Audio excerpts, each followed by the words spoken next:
మోదీ ఎందుకు ఒక మంచి లీడర్ అనిపించుకుంటారు అంటే, ఒక చిన్న ఉదాహరణ చెప్తాను చూడండి. తాజా సమాచారం ఆధారంగా రాజ్యసభకు ఎన్నికైన ఎంపీలకు ఎన్డీఏ నుంచి కొత్తగా వారందరికీ కూడా ప్రధాని మోదీ పలు కీలక సూచనలు చేశారు. ఇవాళ పార్లమెంటు సమావేశాలకు ముందు అల్పాహారం సందర్భంగా కొన్ని గంటల పాటు వాళ్ళతో గడిపారంట. జూన్లో జరిగినటువంటి రాజ్యసభ ఎన్నికల తరువాత తొలిసారిగా పార్లమెంట్లో అడుగుపెట్టినటువంటి ఎంపీలలో భాజపా జాతీయ అధ్యక్షుడు నితిన్ నవీన్ కూడా ఉన్నారు. వ్యక్తిగత ప్రవర్తన సహా రాజ్యసభలో ప్రతిపక్షాలతో ఎలా వ్యవహరించాలి అనే అంశాలపై వారికి మోదీ దిశానిర్దేశం చేశారు.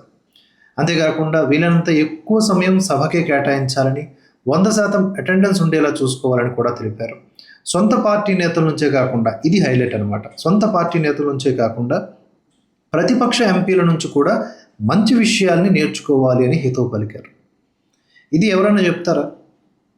ఇప్పుడు కాంగ్రెస్ పార్టీలో ఉన్నటువంటి అదే ఇంకెందుకులేండి, పెద్ద పెద్ద నాయకులు, ఏజ్ బార్ అయిపోయిన నాయకులు, ఇప్పటికీ యంగ్ అని పిలిపించుకునే నాయకులు ఎవరైతే ఉన్నారో వాళ్ళు ఇలాగే తమ ఎంపీలకు దిశానిర్దేశం చేయగలరా? ఈవెన్ బీజేపీ ఎంపీల నుంచి కూడా చూసి నేర్చుకోండి అని ఓపెన్గా చెప్పగలరా?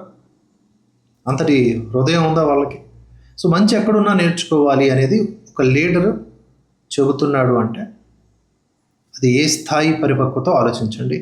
ఆ తర్వాత కొంతమంది అక్కడ ఉన్న ఎంపీలు అడిగారంట, మీ దినచర్య ఎలా ఉంటుంది, ఇలాంటి విషయాలు. అప్పుడు ఆయన కొన్ని ఆసక్తికరమైన విషయాలు పంచుకున్నారు.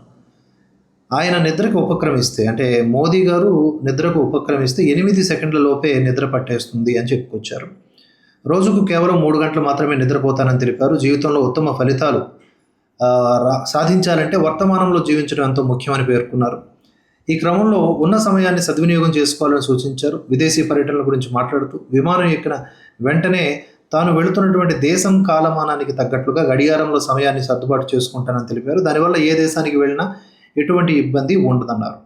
సో ఇలాంటి మాటలు పెద్దల నుంచి మనం గ్రహించేటప్పుడు ఆదర్శంగా తీసుకుని మనం కూడా వాటిని ఇంప్లిమెంట్ చేసుకుంటే బాగుంటుంది. మెయిన్లీ ఈ ఓవరాల్ వీడియోలో అవతలవాడు మనవాడు కాకపోయినప్పటికీ కూడా వాళ్ళు మంచి ఉంటే మనం నేర్చుకోవాలి, సమయాన్ని సద్వినియోగం చేసుకోవాలి. ఇలాంటి విషయాలు మెయిన్ వర్తమానంలో జీవిస్తూ మరీ ఎక్కువగా స్ట్రెస్ తీసుకోకుండా సరైనటువంటి నిద్ర, సరైన ప్రణాళిక, ఆ దిశగా ముందుకు సాగితే, ఇప్పుడు మోదీ లాంటి వాళ్ళు ఆ దిశగా ముందుకు సాగితే దేశం బాగుంటుంది. మనలాంటి వాళ్ళు ఆ విధంగా ముందుకు సాగితే అట్లీస్ట్ మన కుటుంబాలు బాగుంటాయి.